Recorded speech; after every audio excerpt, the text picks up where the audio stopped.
104.7 The Cave plays pure classic rock.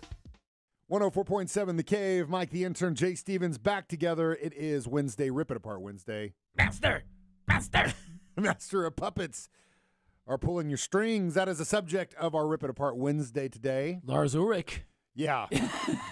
Most overrated drummer of all time. Lars Ulrich! And we will prove that in just a few minutes. Oh, now, Metallica, as far as I'm concerned, this was the pinnacle of their career. Yeah, this is the peak. This peak. I mean, After this, I jumped ship after this. Yeah, and Justice for All was a good record. No, but not as good as this I one. wasn't into it, and I jumped ship. And you definitely were off the ship by the Black Album. Then, yeah, right? yeah. A lot of people were. I mean, it was a popular record.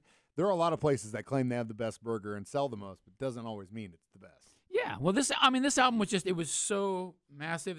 They were just picking up steam, and it was like, it was the thing at the time. I mean, and as far for as a high school kid, it was the thing. Starting out as a thrash metal band, right? When they got to this record, they really started to not only just tell stories with these songs. It wasn't just songs about whatever they were doing or whatever they believed in.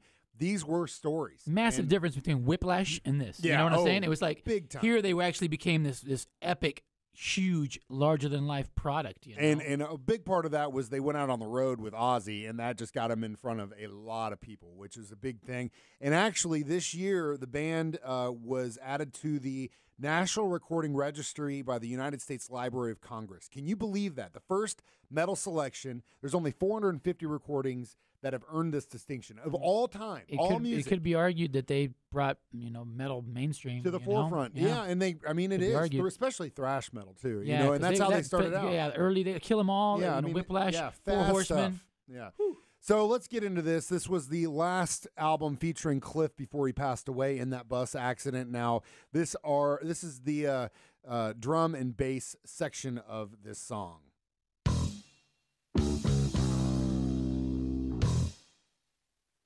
I can see him headbanging now, you know? Now, jean jacket on and just going for it. We make fun of Lars, or at least I do a lot. Well, everyone does. For being an overrated drummer. But he was lucky. I mean, he got to be in with this band. And honestly, the reason why he sounded so good, in my opinion, is because of Cliff. Cliff made him sound good. I mean, scary thought is that Lars was almost a singer for Metallica. How scary is that? That would have been weird. And it actually could have worked. Dodge the bullet on that one, guys. He kind of had the Bruce Dickinson vibe as far as the way he looked. Short little guy, could run around. But, I mean, listen to what Cliff's doing right here. So fast. It's so good, and it's thrashy, but it's just perfect. And it fits perfectly for what they're trying to do. We'll get to part 2 of Rip It Apart Wednesday, Master of Puppets, on the way next on 104.7 The Cave. All right.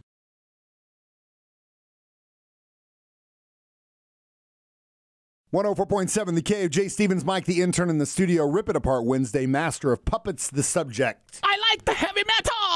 What I think helped make this record so special is that they decided not to record it in the United States. They actually went to Denmark, Lars' home country, to make this record. They did it in the darkest time, September to December in Copenhagen. And it's, if you've ever known it, I had a buddy who went and studied abroad in that area, and he said... I've studied abroad or two as well. Did it? Yeah. It's the Zany Morning Show, guys. Turn it up and tear the knob off. So anyway, it's a dark place. And not like dark, like, like there are demons or something walking around. Like, it's literally like cold, cloudy, dark. And that added to, I think, the feel of this record. Who produced this? Bob Rock? Is that who produced No, God, no. And don't get me started on Who did him. this one? Who produced this record? Because this is a whole new sound for them, man. It was really the big leagues. This was basically, they moved to the big leagues. Yeah, they did. They parted with their manager. They got with some different guys. And then I'm trying to think about... This was actually the first album that didn't feature any songwriting contributions from former lead guitarist Dave Mustaine. Cut all ties. Cut all ties with the orange-haired demon. Anyway, actually, it's funny you brought up the producing thing. Geddy Lee was almost a producer for this record. Wow. But because the schedules didn't work, Geddy couldn't do it. They got this guy name, and I'm going to butcher his last name. Fleming Rasmussen. Wow. And I guess that's Who's this guy? I don't know, but he's got the golden touch. Honestly, Well, gosh, I know. He made How these come we guys never? sound How the so hell we good. don't hear about this guy more often? You know? I know, Because this album really took them, literally shot them to the mega stardom. And they just kept going. So here are the guitars.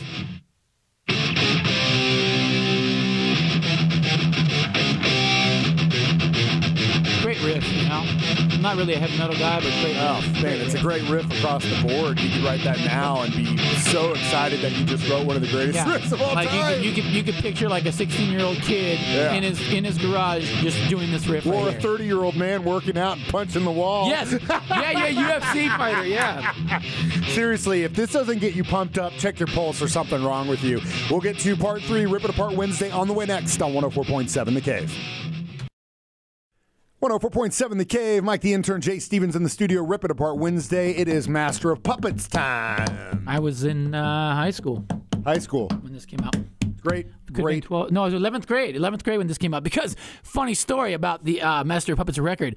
We're in juniors in school, and there was a private school, and for some reason, me and this other degenerate character were dating girls from the private school. All your friends are degenerates. So they invite us to their private school prom, and our deal was we were going to rent tuxedos, but we were going to wear tennis shoes with our tuxedos in an act of rebellion. We did that. So we were at the prom, and the beginning of Master Puppets has that battery, has a classical guitar. Yeah. So the acoustic. Yeah. no, Metallica wasn't big unless you were a metalhead back then. So I take it up, the cassette up that I had actually made myself. So it was on like a Maxell cassette. Mm-hmm. Hey man, can you play this? Cool. And so the dude kind of demos it and just hears the classical guitar. Oh yeah, man, sure, I'll play it. Plays it. So the classical guitar is playing, and then boom, here comes battery. The battery comes in. Yeah, they shut that down quick. But we'll need to do a Rip It Apart with Battery. I love that song too. There are some. I mean, every song on this album is just a 10. It's like solid, man. It Yeah, makes that's you why I said want this to go was crazy. This took them and put them into a whole new level. James's vocals are just so good on this too. And the passion play, crumbling away. I'm your source of self-destruction.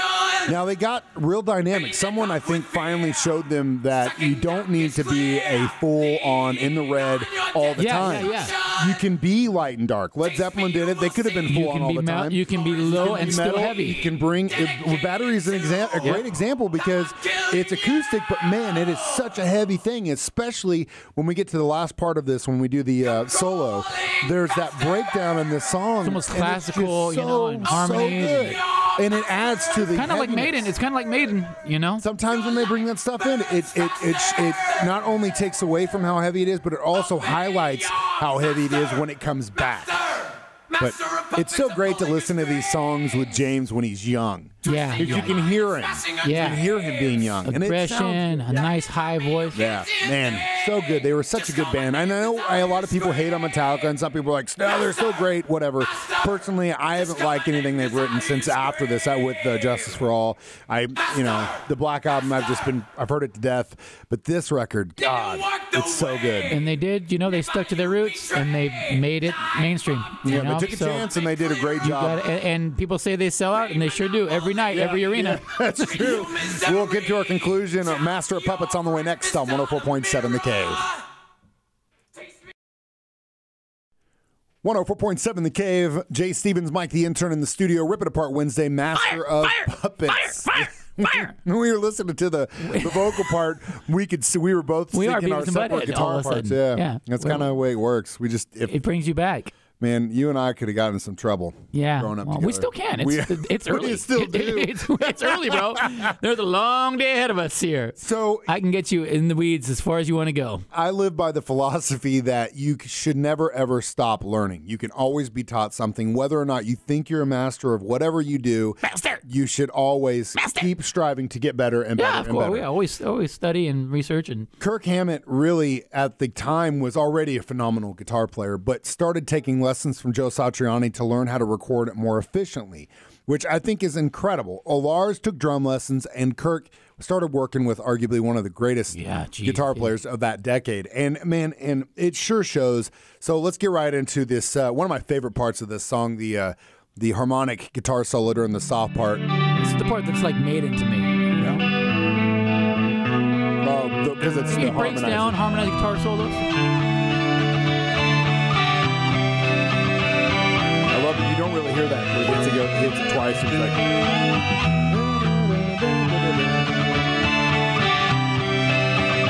so good. But like I said, like we were talking about earlier, this stuff highlights the heaviness. You know what I mean? Yeah, when it comes back, yeah. You kind of get a second to breathe, and then you realize Well, yeah, what's it's happening. where you do. You catch your breath here, wipe the sweat, get ready to get back in the pit, I guess. You know? Hey, look and see if you still have a girlfriend. Yeah. She's good. No, Go back in. I didn't have a girlfriend to start with. Okay, cool, we're good, dudes. Let's let the music speak for itself. Rip it apart Wednesday. It's Master of Puppets from Metallica on 104.7 The Cave.